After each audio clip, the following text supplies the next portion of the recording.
Sholawat itu perintah Allah langsung.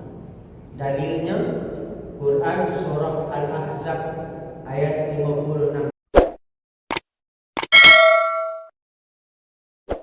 سبيل الدموع سبيل مريح تنهدى يا صاحي كي تستريح وبث الدعاء.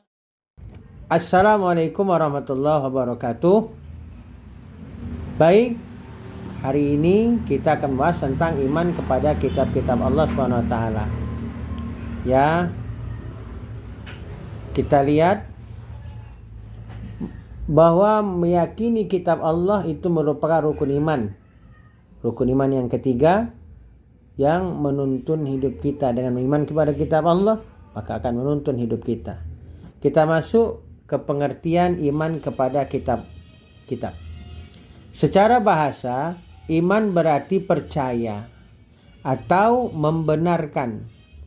Secara istilah, iman kepada kitab-kitab Allah itu berarti mempercayai dan meyakini dengan sepenuh hati bahwa Allah Subhanahu wa Ta'ala telah menurunkan kitab-kitabnya kepada para rasul pilihannya. Ajaran yang terdapat di dalamnya kemudian disampaikan kepada umat manusia sebagai pedoman hidup dan pemandu utama agar dapat meraih keselamatan di dunia dan di akhirat.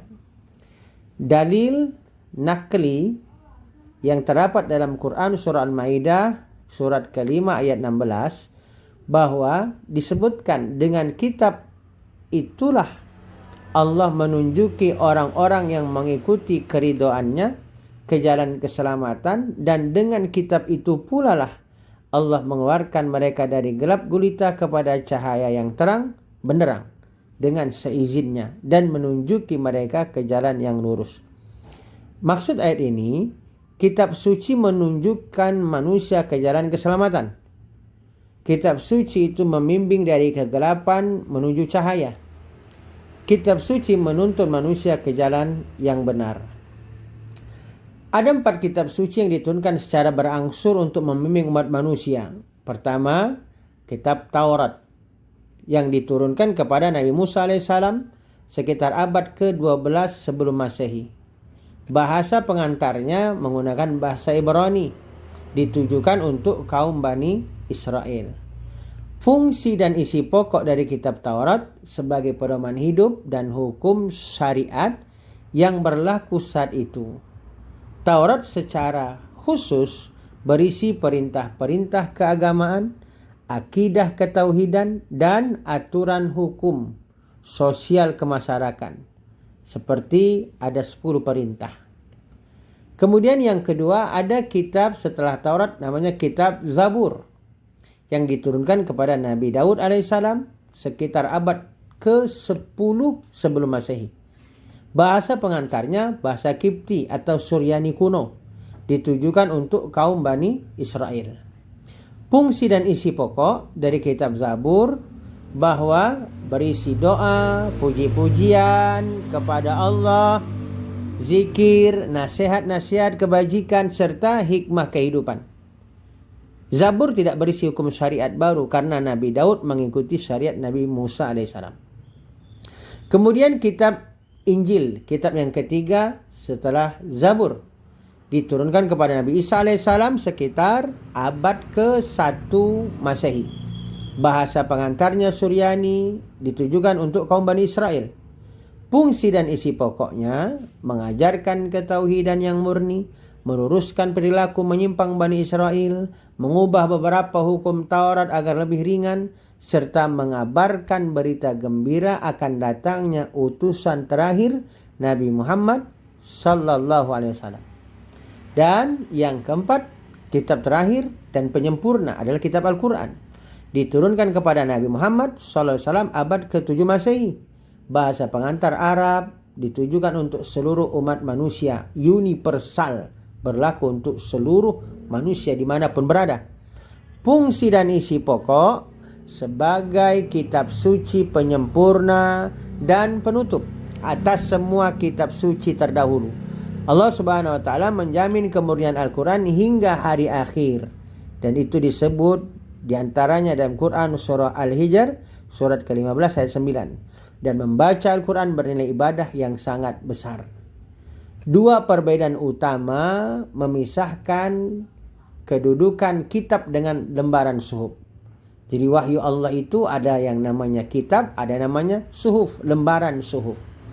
Di mana letak perbedaan? Kita lihat aspek perbedaan, bentuk fisik.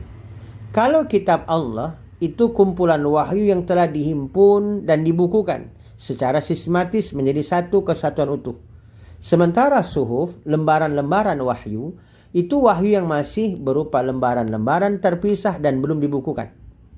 Dari aspek kelengkapan isi, kalau kitab Allah isinya sangat lengkap dan terperinci, mencakup akidah, ibadah, muamalah, kisah, akhlak dan hukum-hukum syariat.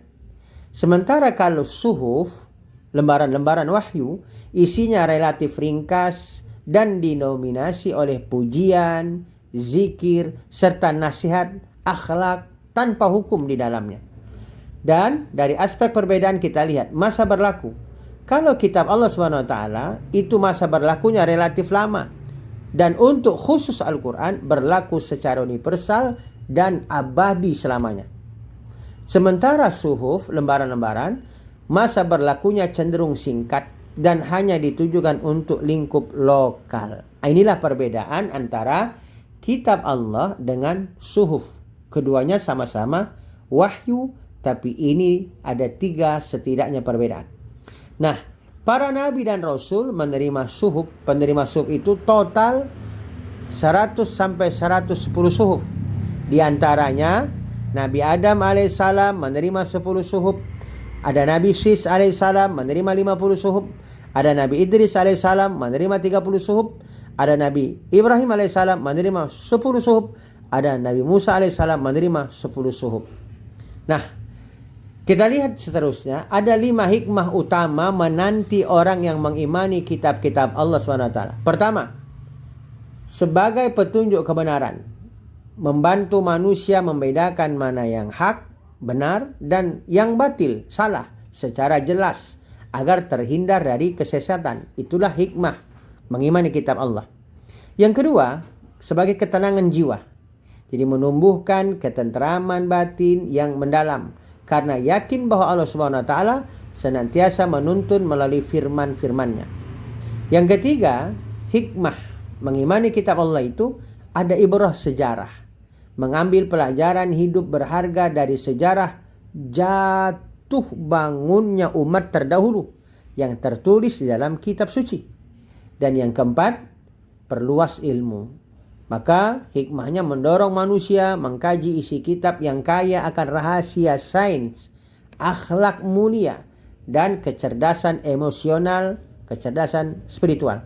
Dan yang kelima, hikmah mengimani kitab-kitab Allah itu syukur mendalam, meningkatkan rasa syukur atas kasih sayang Allah SWT yang memberi buku panduan hidup agar tidak kebingungan kita di dunia.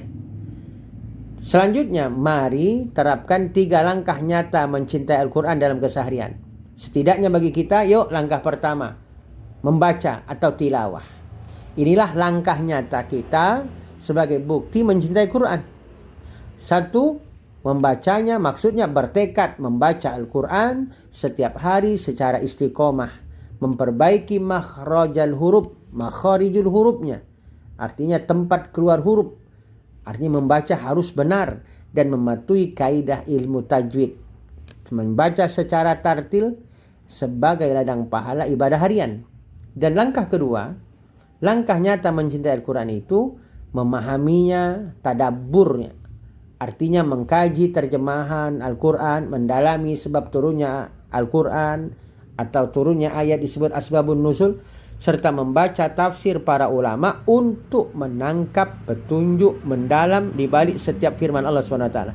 Dan langkah yang ketiga, sebagai langkah nyata mencintai Al-Quran, mengamalkan atau tatbik, menerapkan ajaran Al-Quran dalam aksi nyata, seperti berakhlak mulia kepada orang tua, jujur, amanah, serta menjadikan nilai Al-Quran sebagai dasar pengambilan keputusan hidup. Inilah diantara materi kita berkaitan tentang mengimani kitab-kitab Allah Subhanahu wa taala. Demikian, Assalamualaikum warahmatullahi wabarakatuh. Dengan like, komen, share, dan subscribe, berarti kita sudah tolong menolong dalam kebaikan dan untuk menyambung kebaikan.